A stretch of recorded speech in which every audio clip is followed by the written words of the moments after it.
Welcome to Nice and Blunt. My name is Adam Riancho, and we are live. I am your host, and this is going to be a best ball mock draft. Technically, it's a real draft, but it works as a mock draft. It is going to be on Underdog. We are entering the Puppy 3. And before I enter, I'm going to wait a little bit for people to trickle in. Perhaps if you are interested, you can join me for this one. I'm also going to set up a poll. Didn't do that ahead of time. Let's see. What will our question be today? How about boy, I don't know. Something involving the Buffalo Bills. Do you believe okay, how about this?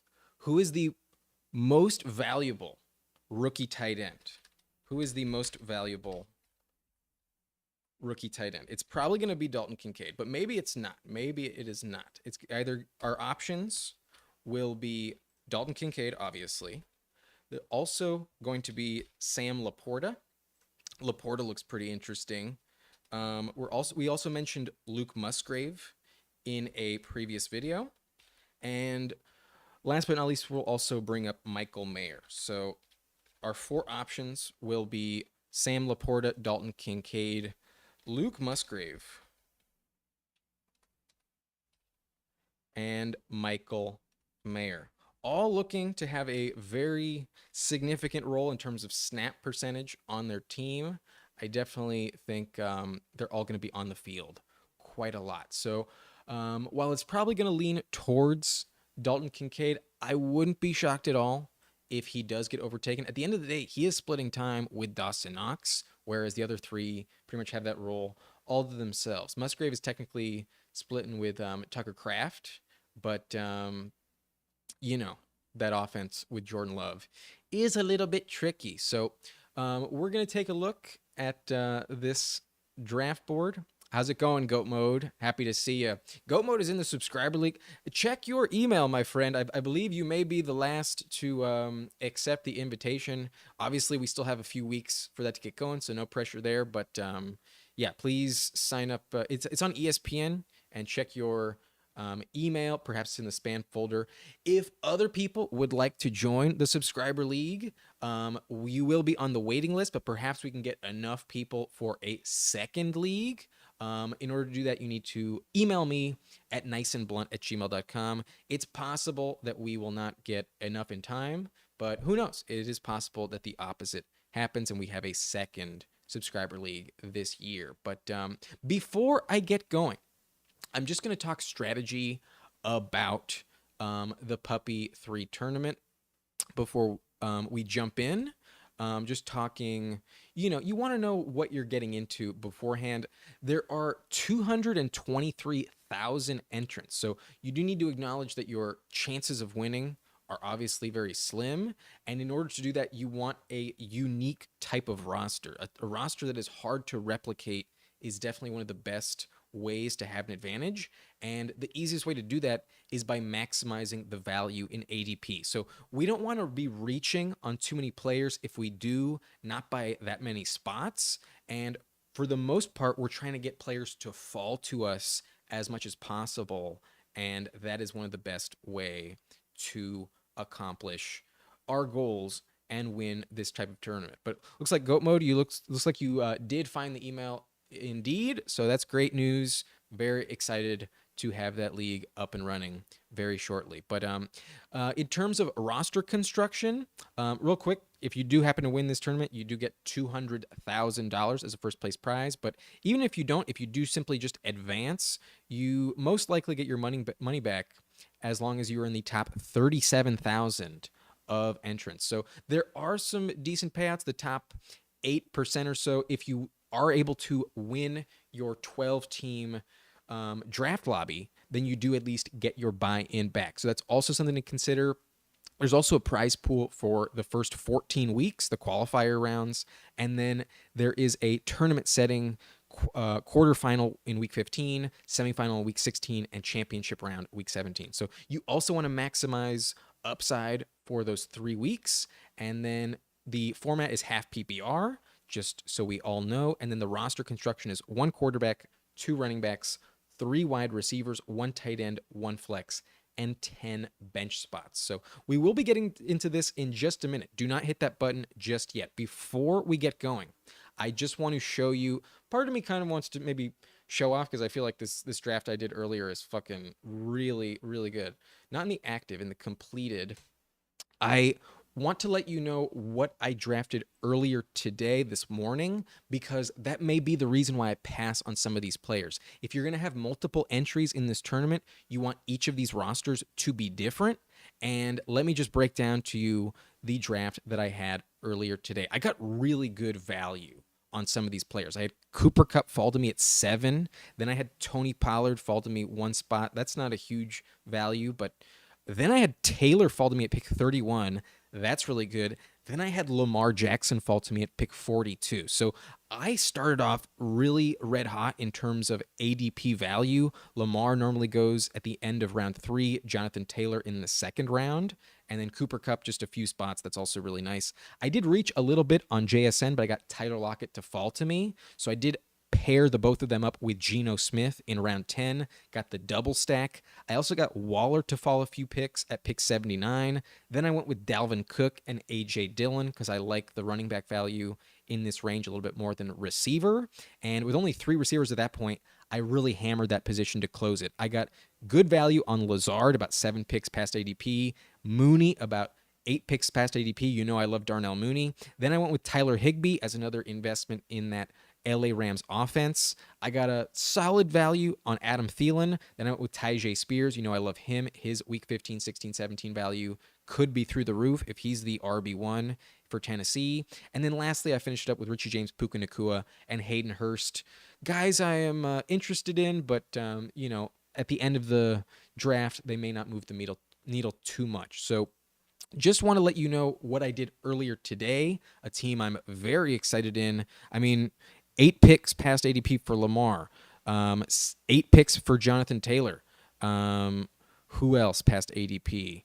5 for Lockett, 7 for Lazard, 8 for Mooney. I think we've already gone over this. And then Darren Waller, also 9 picks past ADP. So I'm done flexing. I'm done bragging. I'm happy with that. But we will probably be pivoting away from those players in tonight's draft. So let's get this thing rolling. I believe I'm 10 seconds ahead of you on the tape delay for this draft. I know the lighting isn't great. I'll try and get a better light. But if you hit this enter button right now, then I will hit the yes button in about 6, 5, 4, 3, 2, 1.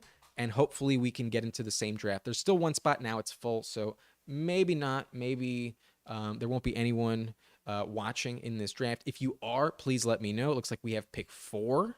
And I am happy that I don't have pick 7 yet again. I would like to have a slightly different team than last time. But we will have this draft start in 45 seconds. So looking forward to it. Just going to check my phone. Oh, right. Those are the notifications for this draft to begin. It's possible that I end up going with Cooper Kupp at 4. That's typically what my rankings would suggest that I do. However, given I got him at 7, I'm not going to do that. We're either going with, obviously, if one of these top 2 receivers fall to us, that's definitely where we're going. I doubt that would happen, though. And then I do have Tyreek Hill over Christian McCaffrey. So we're going to get one of these 4 players, an elite start to this draft. In a tournament setting, I'm a little bit more comfortable with the idea of going CMC, whereas typically that's not usually what I'm trying to do. But we are rolling. Let's see where the chips fall, who we end up getting. But we are either getting, looks like we're getting Tyreek Hill. Tyreek Hill is going to be our selection in this draft. Don't hate it. Don't hate it at all. It's good to have an elite receiver in this format. Remember, we need to start 3 receivers in our weekly setting. But I'm going to move some of this around.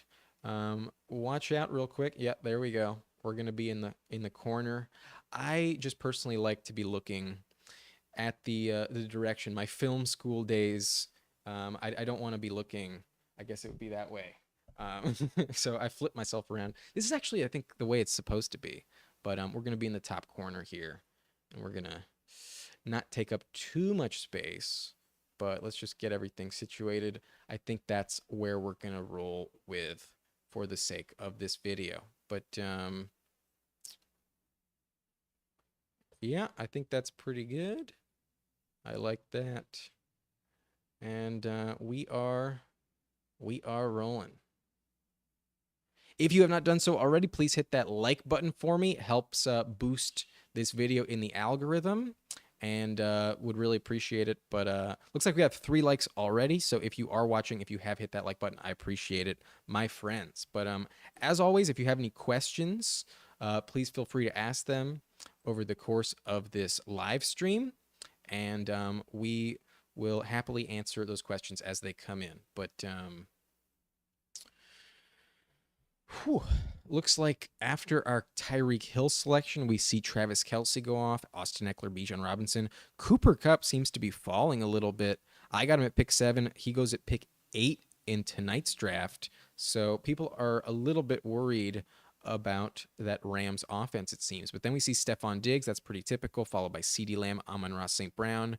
While I do think it's legitimate to take CD over AJ Brown, I do not think Amon-Ra is more valuable than AJ Brown. I would rather go AJ Brown over Amon-Ra. But, it's always possible that this team wants something unique. It's possible that they already have a team in this tournament with AJ Brown. It's hard to fully shit on anyone's selections, and it's only 1 or 2 picks above ADP. It's not that big of a deal. But if it was me, I would be going AJ Brown over Amon-Ra. That's my preference. But then we see the Team 12 go with Nick Chubb. We see Team 11 double tap wide receiver with Garrett Wilson. And then the team with CeeDee Lamb adds Saquon Barkley to the mix. So pretty typical start. I feel like the only massive value that we've seen so far would be Cooper Kupp at number 8. And then AJ Brown at 12 is technically a value, but maybe not something crazy. We've seen that plenty of times before. But our pick is going to be on the clock pretty soon. Excuse me. Who do we want? Who are we going to be looking at? Most likely it's going to be receiver. I've mentioned that I don't have anywhere near enough Devontae Smith.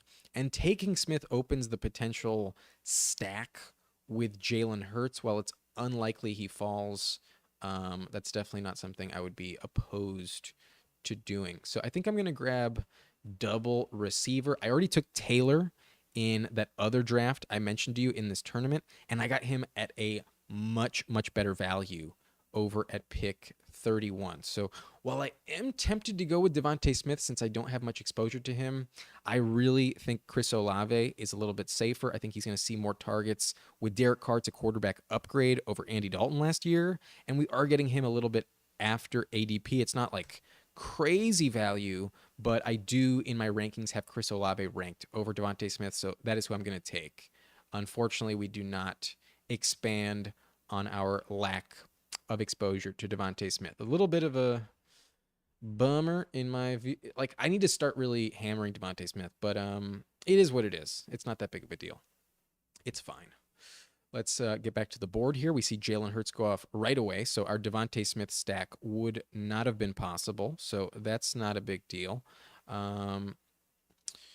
This team at number 3 may have to start reaching on receiver as we move through the draft, but we will most likely be taking a running back here unless maybe Josh Allen is available to us. He is in the thumbnail, so maybe there would be some a good omen, some good luck by taking him if he is available. That's definitely a something to consider.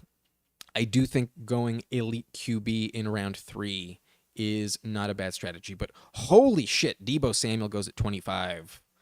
I am not a fan of that at all. There is a unique build aspect to it that I guess you can justify. Very few teams with Justin Jefferson have also paired him with Deebo. And Deebo was a top 3 receiver just a couple years ago, but oh my God, I just can't do it.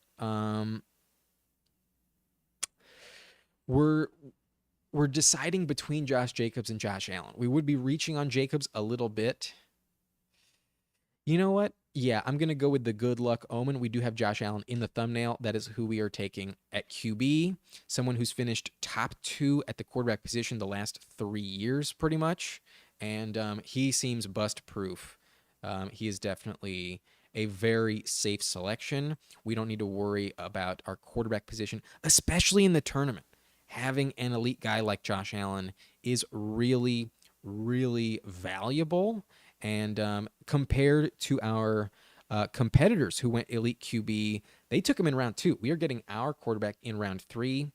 I think you can make an argument that Josh Allen is actually more valuable than Mahomes. However, Team 5 did go with the stack of Kelsey and Mahomes. That's that's okay, but keep in mind there are a lot of teams that implement that strategy. So while it is a valuable stack to have, I'm not going to pretend like that's not valuable. From a unique build standpoint, there's teams at 6 that have this combo. There's teams at 4, sometimes even at 3 that have this combo, and there are many teams at 5, 7, 6 that also have this combo. So it's not like you never see that in these drafts. And I think if I was Team 5, I would have preferred taking Chris Olave over Patrick Mahomes because I think that's a little bit less common than a team with Travis Kelsey and Patrick Mahomes. You want to be a little bit unique. But maybe I'm going to sound a little stupid when this is all said and done. It's possible that Kelsey and Mahomes is another combo that leads to the championship victory. But that is just not how I have been drafting Travis Kelsey. I have very little Travis Kelsey, but if I do take him, I never stack him with Mahomes. I just don't do it. Um, Mahomes in the middle of round 2 is just not where I want to be taking him. But following our Josh Allen selection, we see Metcalf go off. I've mentioned how I'm not in love with this Metcalf ADP. Either we're totally wrong on Geno Smith and he's a huge value, and all 3 of those Seattle receivers are going to pay off, or Geno Smith is going much more appropriately for what he's actually going to put up in terms of end of season value, and that makes at least one of the Seattle receivers way overpriced. The one who's going the highest is DK Metcalf. That's why I don't like to take him in round 3. He was not a consideration for us, given we already had Tyreek Hill and Chris Olave. But following that, we see Mark Andrews. It's okay. I don't love it. I think you can get better tight end value later, but um, in the middle of round 3, it's justified. That's just where he's going. If you're willing to make that investment, then go ahead, pull the trigger. But I typically pass on Mark Andrews unless he falls to me closer to like pick 36. If he's in the 4th, then I am much more interested in Mark Andrews. But Goat Mode sounds like you just joined the league. Yes, baby. Very excited. Very much looking forward to the subscriber league this season. We will be live streaming that auction draft here on the channel. Very much looking forward to that. And the reason it's auction is that I want a fair shake at every player, and I feel like I'm gonna get sniped like crazy if I do a typical snake. The auction is just fun. You can have really unique rosters, and if you've never done an auction draft, I recommend you trying it at least once with your league mates. But following Mark Andrews, we see Jahmyr Gibbs. This team is going triple running back, so that's interesting. Then we see Amari Cooper, Jerry Jeudy, Josh Jacobs. Pretty solid value on Jacobs at pick 34. He's probably going to report to camp. I mean, maybe he doesn't, but at the end of the 3rd round, I think that's worth taking. Then we see Lamar at pick 35, just Christian Watson at 36, Justin Fields going very early in this draft. I mean, when you're at the turn, you kind of have to reach, but we've seen so many teams in the past in this tournament that are going to be taking Justin Fields after pick 50. I don't love it. I don't think it's like the best strategy possible to implement. Then we see Keenan, Joe Mixon, DJ Moore, Najee Harris, Justin Herbert, Breece Hall at pick 43, followed by Terry McLaurin. We are now on the clock, and holy shit, Ramondre Stevenson is there. And I know Zeke just signed, but we need running back, and I'm tempted to do it. I'm tempted to just take him. I worry about Etienne. Boy, that is tricky. He has also fallen. I'm just gonna take Ramondre. I think that's fine. I think at pick 45, it's justified. 13 picks past ADP. Like, at some point, it is worth it. But maybe I'm still taking him a little bit early. Let's see. He went as 1, 2, 3, 4, 5, 6, 7, 8, 9, 10, 11, 12, 13. Running back 14 in this draft. I think that's fair. I think I have him as like a top 15 guy now. That's kind of where he finished. The offense should be better with a real offensive coordinator this season. And Zeke is really only going to possibly limit his touchdown appeal. I still think Stevenson's going to be the clear workhorse. Zeke is much more of a short yardage type of running back. And yes, he's good on the goal line, but Stevenson is the one that I think is going to catch a lot more passes. He's their best player, most dynamic by far. Zeke is also a little bit closer to falling off that cliff, definitely more injury risk with Zeke. So I'm willing to take Ramondre at pick 45. I've officially planted my flag. But interesting. Interesting spot here. We have pick 52. We could go with Joe Burrow, but we have no one to stack him with. I think that's a bit of a wasted selection. We could just go bully quarterback, but I'm going to take my boy. Christian Kirk is one of my most drafted receivers, and we're going to grab him yet again. I think it's really, really a safe investment. And if Calvin Ridley disappoints at all, the fact that we get him at an ADP of, I mean, where's he going? 1, 2, 3, 4, 5, 6, 7, 8, 9, 10, 17, 18, 20, 21, 22, 23, 24, 25, 26. Wide receiver 27. Christian Kirk is wide receiver 27. That is absolutely his floor. I love Christian Kirk in round 5. I feel like he's bust proof. He gets paid $18 million per season. They are not moving off of him. Trevor Lawrence is an elite quarterback. He will be proving that this season. I think he's going to be in that top 5 conversation. Could honestly eclipse Josh Allen in terms of like how valuable of a player. I really think they could vie for the number 1 overall seed in the entire league. I think Trevor Lawrence may be a strong MVP candidate this season. But GOAT mode, your question is, so basically instead of a regular draft, it's like a bidding war. Yes, that's what an auction draft is. We will go team manager by team manager to nominate a player. You can literally nominate anyone in any order that you want. Like you can nominate Justin Tucker first overall, and it starts at $1. You can also start off with a higher bid. Let's say you want to nominate Christian McCaffrey first overall, but you don't want to wait for the bids to move up. Like we all know he's going to go for quite a high value. You can put an opening bid on Christian McCaffrey at like $40, and we can start from there.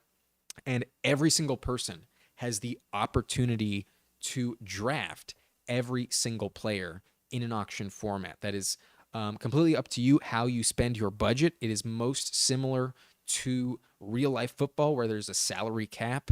And, once you've spent that money, you can't spend it again. So that's something you need to keep in mind from a strategy standpoint, how you're going to chase values, or are you going to spend big on big name players that are elite. So it's all subjective. It's all about who you want and what you think is a fair value. There's also a bit of risk in terms of price enforcing where maybe you don't want a player, but you think he's about to be going for, too cheap, and you think that you can incentivize somebody else to waste their budget and you outbid them, and you might not want that player, but next thing you know, nobody outbids you, and now you've spent $30 on a guy that you thought was only worth like 25, or just didn't want on your roster at all, even if you do think he is worth $30. So there's a lot of risk reward. There's also a strategy in terms of like holding off on spending your money earlier and trying to get values later, because again, once you spend your money, you can't spend it again. Your maximum bids, the lower they are, the more players it prevents you from taking later on in the draft. So there's a lot of moving parts in an auction format, but if you wait too long, you might miss out on the tier break, and you might end up with, who knows, like AJ Dillon as your RB1 because you refused to spend on the position when the players were available earlier in the draft. So it's all up to you. There's a lot more variables and randomness in an auction draft. And it's going to be a very, very interesting video, very interesting live stream. Hopefully, we don't have a team that's like super, super dominant. That's always a possibility in an auction draft, but it's possible that that is not the case. I might go bully quarterback, to be honest with you. I'm very tempted in taking Trevor Lawrence, but I don't think I'm gonna do it. I want to. I really want to. We have the stack with Christian Kirk. We could, but running back is gonna dry up. There's a lot of teams, a lot of picks with only 2 or 1 moving forward. We only have 1 running back at this point, so we are going with Miles Sanders, a player I haven't selected like crazy, but even though he is injured at the moment, should be expected to start week 1. They're expecting him back by the end of the week, actually, in Carolina. But he has the clear role as the 3-down back. He has the clear path to that job. So we are getting him past ADP. It's possible that Trevor Lawrence falls to us back around. And if we can get him at pick 76, I think I might do it. But most likely he's going to go at this turn. This team doesn't have a quarterback yet. Neither does Team 2. And this guy has Travis Etienne. So I would imagine he goes off. Team 3 also has Calvin Ridley, but they have Jalen Hurts. So we'll see what happens. Javonte goes off. Interesting. Kirk Cousins at 73. What the fuck? What is Team 1 doing? That is a terrible pick. Terrible pick. Like, I know that you have the stack with Justin Jefferson, but I've seen Kirk Cousins fall to pick 120 so often. At the very least, take him at pick 97. That is a stupid pick. I'm not afraid to say it, even if the person is possibly in this draft and watching. That is not something I would do at all. We did kind of wait on running back, and there is a little bit of risk involved with Ramondre, given Zeke is now in that backfield. And if we take J.K. Dobbins here, it's 8 picks after ADP. So I think that's what I'm going to do. I would really like Jordan Addison. I don't have much exposure to Jordan Addison, but we want a unique roster. So I know it's not like the flashiest selection. He's the player at the top of the queue. It's not like we're really like giving you much logic other than that. But remember what I mentioned at the top of the video. In terms of the tournament strategy, you need a unique build. And because Miles Sanders and J.K. Dobbins normally go in the middle of round 6, it's very unlikely that teams have both of them. And taking a third running back here where normally the tier break really drops off by the time you hit pick 90. Like, let's just take a look at the ADP right now. Like, once you hit Kamara, the running backs past him are really not the same. There's Pacheco and Dalvin Cook, but they're all in committees. It's really not the same situation. I mean, even Kamara is suspended. He just goes off. So this team is not willing to take a risk on him. But guys like Connor, DeAndre Swift, James Cook, Rachaad White, I really don't expect them to be back on the board for us coming back around. So I'm just going to take the value in ADP. And we already have Tyreek Hill, Chris Olave, and Christian Kirk. We have really good values, really solid investments at receiver. So I'm not too worried about passing on our 4th receiver. It would have been tempting to go Jordan Addison. That concussion that he suffered either today or yesterday is a little bit concerning, but he should be fine. I'm not too worried about it. However, yeah, Goat Mode is cracking up at the fact that Kirk went over Dak and Trevor Lawrence. I'll be honest with you. I actually have Kirk Cousins, ranked over Dak Prescott in my season-long ranks. But yeah, ADP-wise, this is insane. Like, this team looks fucking stupid. Let's just be honest. Like, his ADP is 112. Why the fuck are you taking him at 73 when you also have a pick at 96 and 97? Like, that's just dumb. No one is gonna reach on him in that regard. Like, yes, they have Madison, yes, they have Jefferson, but who the fuck cares? Like, what the fuck is this team thinking? That's a really bad move. Really not smart. But hey, I'm happy to be in the same draft lobby as this person. That's just one team less I got to worry about. Okay, so Addison goes after our J.K. Dobbins pick. Then we see Zay Flowers, Dallas Goddard. This team goes bully tight end, so that's something to keep in mind. Tight end will be a bit at a premium moving forward throughout the rest of this draft because this team has two of them. Then we see Kamara, David Montgomery, Jahan Dotson. Dotson falling a decent amount, pick 82, very good value on Jahan Dotson. Then we see James Cook at 83, James Conner 84. Sky Moore at 85, DeAndre Swift at 86, Brandon Cooks, and then the last selection so far was Deshaun Watson. So, very interesting. I think we do want to keep that in mind for tight end, but I think I'm going to wait till pick 100 to probably grab our tight end. Okay, let's see. The teams after us mostly are a little bit thin at running back, and as I mentioned, running back is really not similar moving forward. But Elijah Moore has fallen a few picks, and I do think there's a lot of upside. There's really good reports out of camp with Elijah Moore. And Deshaun Watson, if he is able to realize his potential, could be really solid. I think there's just a massive tier break following Elijah Moore, so I'm going to take him. I'm not super high, not in love with Isaiah Pacheco, to be completely honest with you. That was a solid pick, but we already have three running backs. It's not like we need a fourth right now. I think it's more important that we get our fourth receiver, given we have to start a minimum of three in our weekly starting lineup. So I am digging this team so far. I don't expect Evan Ingram to make it back around, but if he is there, I'll probably take him at pick 100. That's not a bad value. However, I am not afraid to reach on Njoku or Freiermuth if I need to, because I can't say I want Michael Thomas. I don't want Rashad Bateman. I am interested in Kadarius Toney. He is supposedly going to be available for week 1, but reports indicate he won't be rushed back. What does this say? Toney remained absent from practice Wednesday, though general manager Veach previously said last week that he felt good about Toney's chances to being ready for the Chiefs' September 7th regular season opener. Assistant Mike Borzini noted Wednesday that the team isn't inclined to hurry the wideout back until he's 100%. At this stage, Toney looks unlikely to play in either of the Chiefs' remaining two preseason contests. So, okay, a little bit of pessimistic news, but I think that's wise. I don't think they want to push it with him.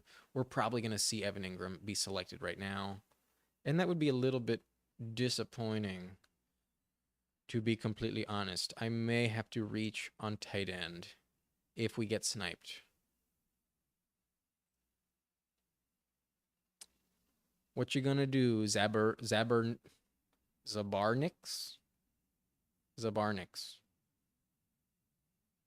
Damn.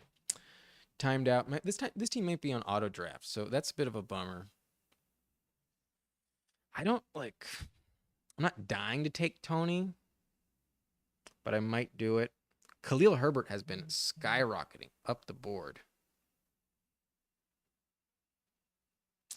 I don't think I'll be able to get a player like him. And we're going to take our shot on tight end. We're just going to go Khalil Herbert. There's some really good reports. There's a lot of indications that he could have a 3-down role. And while it's not the most unique setup, it does give us the luxury of really moving off of running back for quite some time. Remember, that was kind of the logic with this J.K. Dobbins pick. We waited till round 4 to grab our first running back, and Ramondre did lose some value with Zeke coming into the fold. Miles Sanders is technically a little bit injured right now. Dobbins also has a history of injury, so having a strong RB4 that we can count on is not a bad selection, and there are very few RB1s available moving forward. Like Gibson's in a heavy committee, and I think he's behind Brian Robinson. Charbonnet's the clear backup to Kenneth Walker. Devon Achane is looking like the RB3 in that depth chart. Pirine, the clear RB2. Not a big fan of Pirine now that Javonte appears to be fully healthy. McKinnon is very boom bust, definitely in a committee. Jamal Williams, heavy committee as well. Bigsby's a backup. Like, you can't find another RB1 the rest of the way. So Khalil Herbert, definitely a tier break type of player. And we have 4 RB1s as part of our platoon. We have an elite quarterback in Josh Allen. And then our receiver room is pretty stacked at the top. We got Tyreek Hill, Chris Olave, Christian Kirk, Elijah Moore. Feeling pretty good about this team. Can't say I'm like disappointed in it. Definitely has its strengths, and we've paid attention to the running back position where, while it may have started as a bit of a weakness, I can't say it's a weakness anymore. It's definitely solid in terms of depth. So tight end is definitely an important position to hammer the rest of the way, but that's definitely not a position that you need to be elite at in order to compete. And I do not hate the strategy of punting tight end at all, because we missed out on the value on Evan Ingram, and everybody else after pick 100 wasn't really like to die for in terms of value. So we're going to be on the clock here again. Let's take a look at who's available, who we're considering. Gibson is falling. I might go with Gibson, but this team only has 2 running backs, so maybe we don't. We'll see.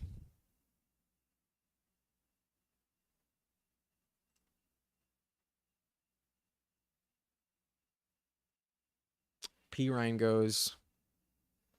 I'm really tempted to take Kincaid because we have the stack with Josh Allen, but there's very few teams that are going to get Antonio Gibson as their RB5 at pick 115. I want the value. It's a tournament. Give me the value. Now we can really move off of running back. Yeah. We're just flipping the bird to the rest of these teams at running back because holy shit, it's like incomparable in terms of the value rest of the way. We're going to hope and pray that Blekaroo Banzai, the team that reached on Kirk Cousins, wasn't listening to us and isn't upset that we shit on their Kirk Cousins reach. That would be the team I'm worried about taking Kincaid, because they have 2 picks. They don't have a tight end yet, and there is a bit of a tier break. There is a bit of a value drop-off now that we've reached the 11th round. So we'll see what happens. It is what it is. If we don't get Kincaid, it's not the end of the world. But let's hope. Let's see what happens here.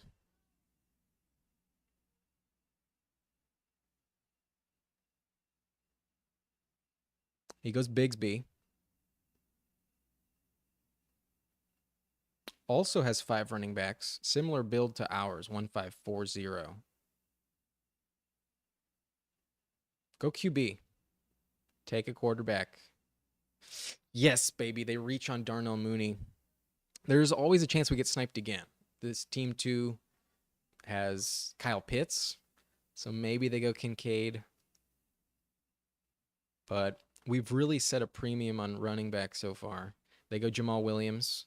This team has Evan Ingram, and it works out. It pays off. We get Dalton Kincaid. We get our stack, and we get him after ADP. So we get a value. It's only 3 picks, but boy, is it solid. If he is indeed the piece that they drafted him to be in the first round, then this Josh Allen stack with Dalton Kincaid definitely going to be a nice investment. I'm happy to have at least one Buffalo Bill on this roster. That's definitely one of the ways for you to find success, having at least some type of stack. And boy, was that a bit of a sigh of relief for him to not get sniped, because we kind of got heavily sniped on Gabe Davis. Gabe Davis went pick 64. Normally he goes closer to pick 70. Gabe Davis has been moving up the board, and that team did not have Josh Allen, so they kind of said fuck you to us. We didn't get Diggs, but they took Diggs. So yeah, they were probably upset that we took Josh Allen from them, but it's fine. It is what it is. So we take Kincaid, then we see Rodgers, then we see Jaylen Warren. I mean, the difference between Jaylen Warren and Gibson, maybe I'm wrong. Maybe they're equal value, but I feel like Gibson is around RB 30 to 35, where I feel like Jaylen Warren is not even a top 40 running back. McKinnon is extremely boom bust. So if you have the Mahomes stack, it's very appealing, but he sometimes starts to fall considerably. He's 31 at the end of the day, and maybe he doesn't get as lucky as last year. Maybe he doesn't catch 9 receiving touchdowns like he did last season. Mooney at 121. While I do love myself some Darnell Mooney, I've been taking him in round 12 very often. I see him fall to pick 140. I mentioned earlier the team I drafted earlier today. I got him at pick 138. So team one is really reaching on a lot of players. I can't say I love their strategy. I mean, just to remind you all, he took Kirk Cousins at pick 73. What the fuck is this guy doing? So this is interesting. Very weird draft boards in these tournaments, but can't say I hate it. Can't say I'm upset. I like our team. Let us know in the comment section how you like our team. Let's remind you of our roster. We have Josh Allen. We have 5 running backs already. We have Stevenson, Miles Sanders, J.K. Dobbins, Khalil Herbert, and Antonio Gibson. So a very strong platoon there. And then at receiver, we have Tyreek Hill, Chris Olave, Christian Kirk, Elijah Moore. And at tight end, we have Dalton Kincaid. So looking pretty solid in my opinion. But let me know what you think in the comment section, how you would rate this team so far. We're not going to go Damian Harris, that's for sure. We do not need running back. If anything, we need some receivers. And we might go tight end. I am a fan of Dulcich, but he actually didn't look too good in the preseason opener.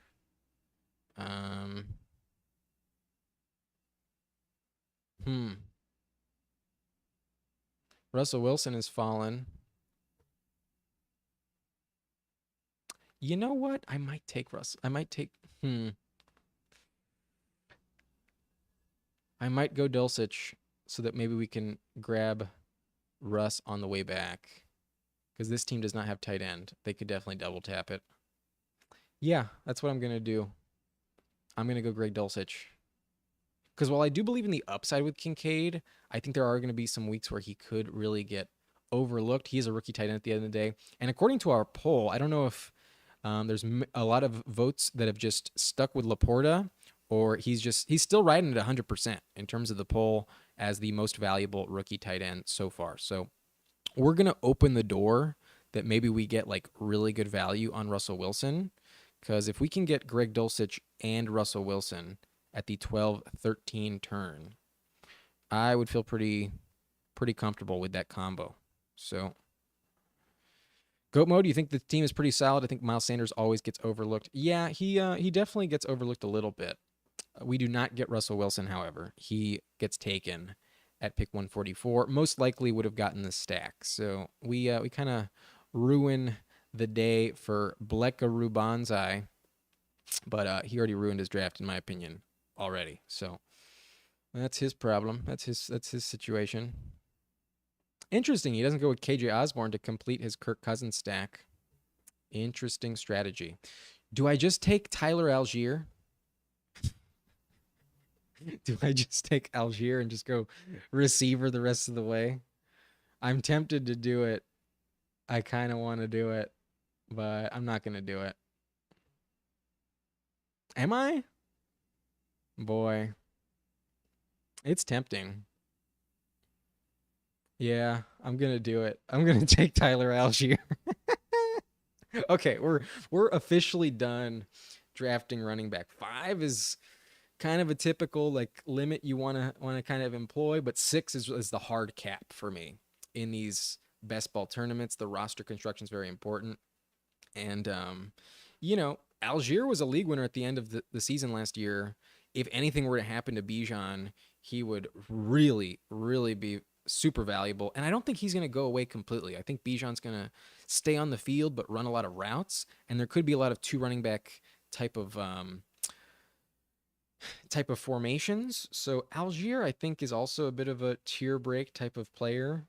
And yeah, I'm kind of just saying fuck you to everyone else with the running back position, because they've kind of said fuck you to me at the wide receiver position. I've kind of ignored that spot a little bit.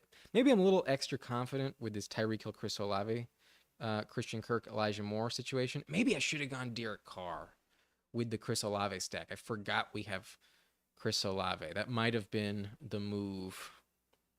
Yeah, that might have been a wiser pick. But it's not the end of the world. We have Josh Allen at the end of the day, so we don't need an elite level quarterback. We don't need like a quarterback 15 to 20 range type of quarterback. If anything, like we barely need some. We really just need like a bye week fill in, someone to fill in for week 13. That's kind of the main focus. But it's fine. It is what it is. I'm a little bit inclined to just start a run on running back because I feel like most people have really ignored that position, and I feel like at some point it has to swing back around the other direction where now running backs are like really going off at a premium. So maybe that was the wrong selection, but it's fine. It is what it is. We got him at a value. We got him 7 picks after ADP. We're looking for values. That's really the name of the game in the tournament setting. But let's take a look back at the board. KJ Osborne goes, then Okonkwo, Everett, Alec Pierce, Derek Carr, Zeke, Donovan Peoples-Jones, Jordan Love, Isaiah Hodgins, Roschon Johnson, Jonathan Mingo, Devin Singletary. I'm going to be right back. I'm just going to grab some water. I will be right back in just a minute.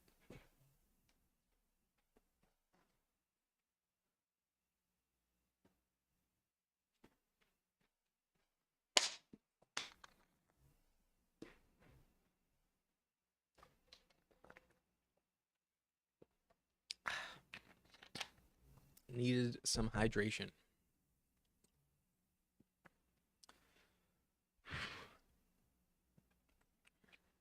How's the battery looking? Okay, yeah, I think we're still solid on the battery. Yeah. Okay, receiver looking a bit slim. Not the best. We may have to go Jaden Reed. When we get sniped on Reed, okay, these people are upset. Okay. Yeah, receiver is rough.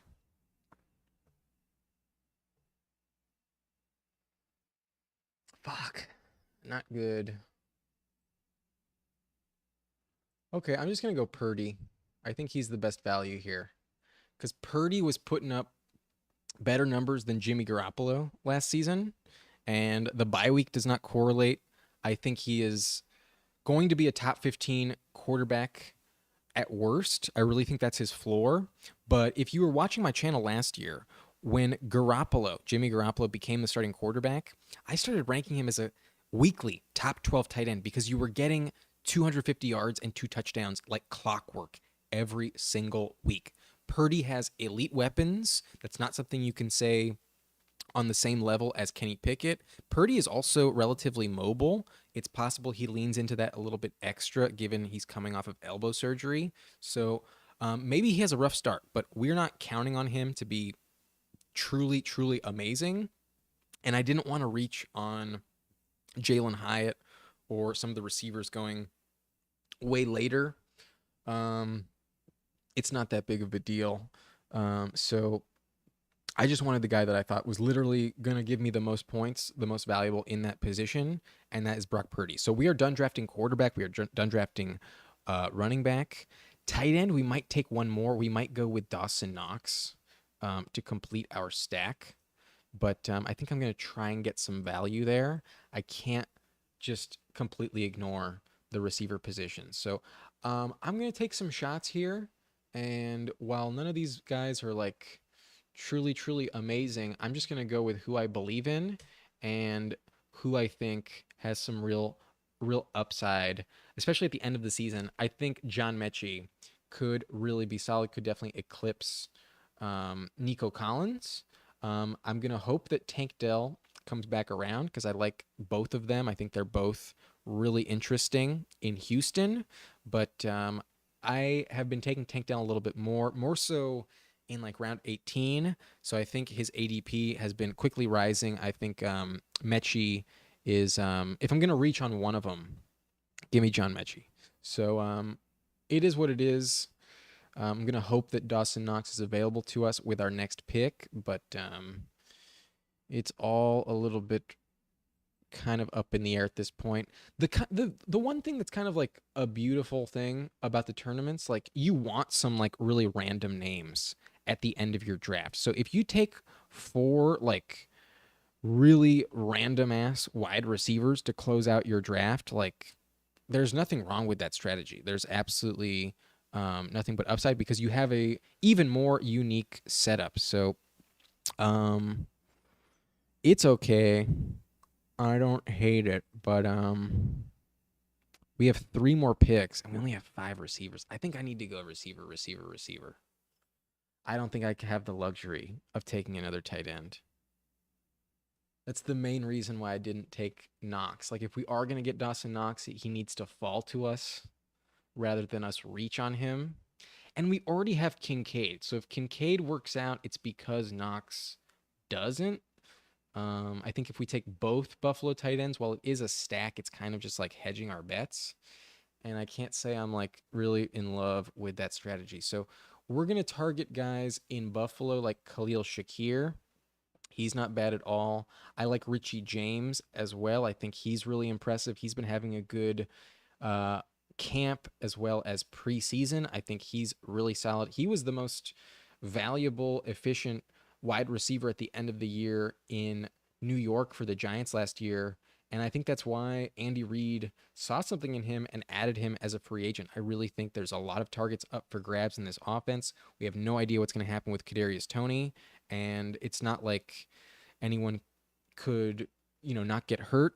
Really open the door for Richie James. You want to chase upside, and the Chiefs offense is definitely one of the offenses to do that with. So we're going to be interested in Buffalo and the Chiefs. I'm going to hope and pray that Khalil Shakir makes it back to us. Hope that we don't get sniped. That's definitely a possibility. But even if it happens, it's not the end of the world. It's fine.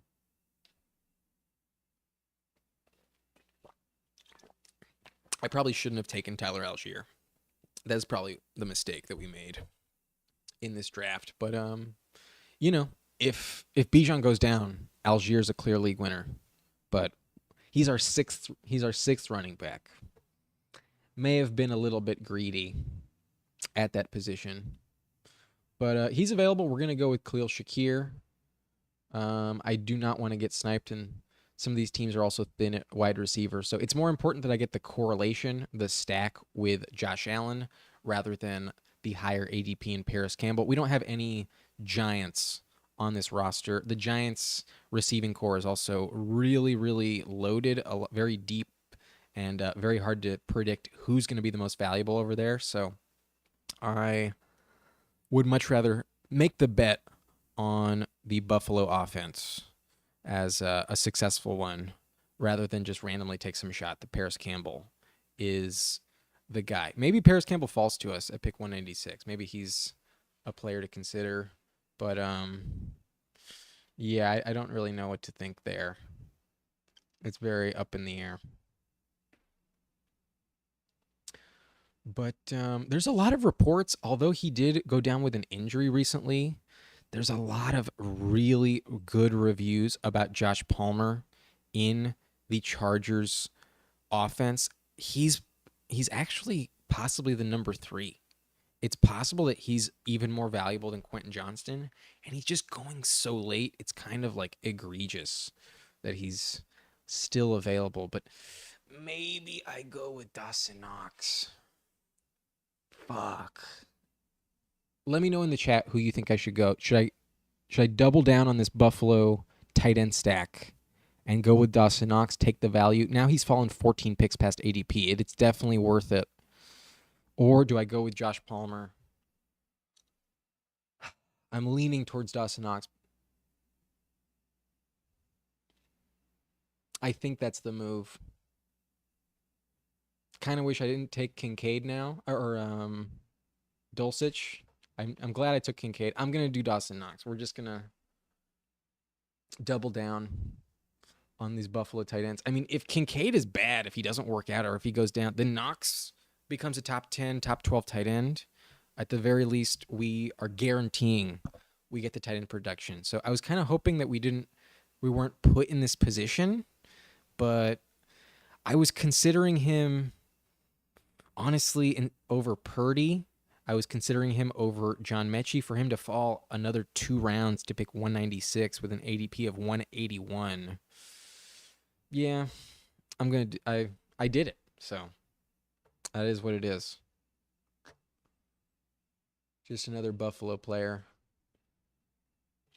Yeah, I think it's justified. It's okay.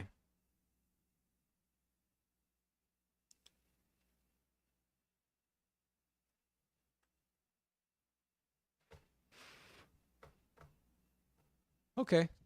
I'm not super upset. I mean, seven receivers is really the minimum. We do have 6 running backs, so that also fills in at the flex position.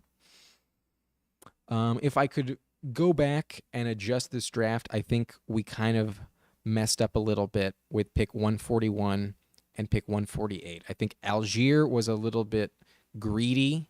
I don't think it really prompted the run on running back that we were expecting.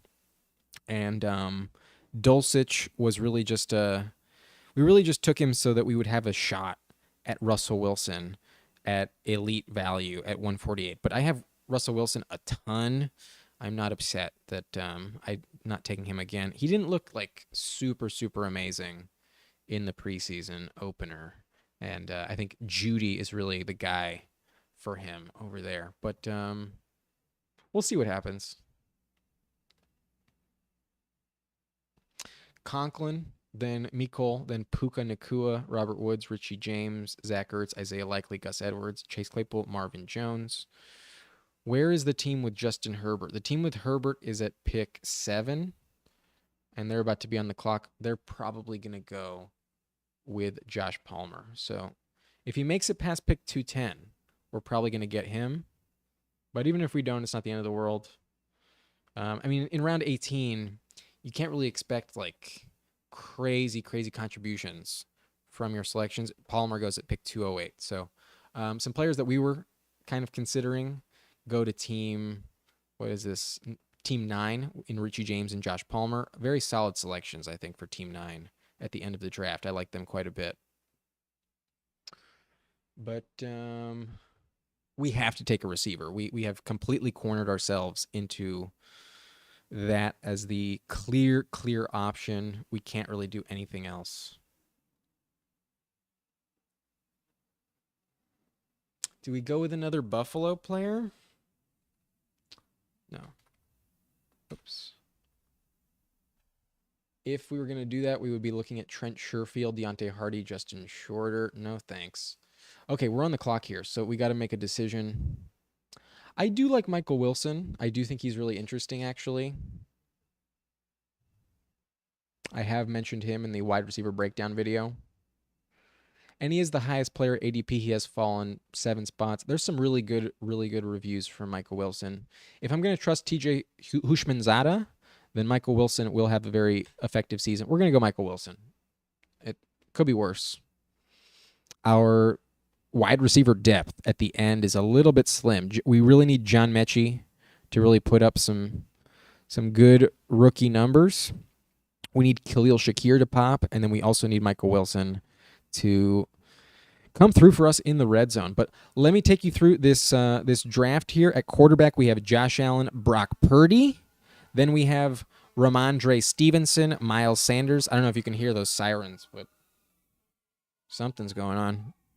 At running back, we have Ramondre Stevenson, Miles Sanders, J.K. Dobbins, Khalil Herbert, Antonio Gibson, and Tyler Algier. So we are very much stacked at the running back position. It's going to be a very unique lineup week to week. The fact that we got Antonio Gibson, 17 picks past ADP, is amazing value. We also got Ramondre, 13 picks past ADP, but that's a little bit more average given the recent news. His ADP is still a bit inflated, but late fourth round, I'll take it.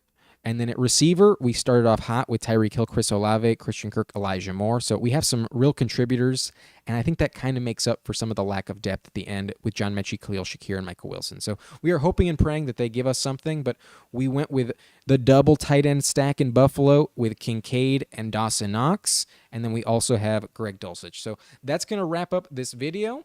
If you enjoyed, then make sure you hit that like button, subscribe to the channel, and I will see you probably tomorrow. I'll probably break down my quarterback or tight end positional exposure on underdogs so far. and that will be a very interesting video. But thank you so much for joining me here on the live stream. I really appreciate it, and I will see you next time. Hope you have a great night. My name is Adam Riancho, and thank you for watching Nice and Blunt.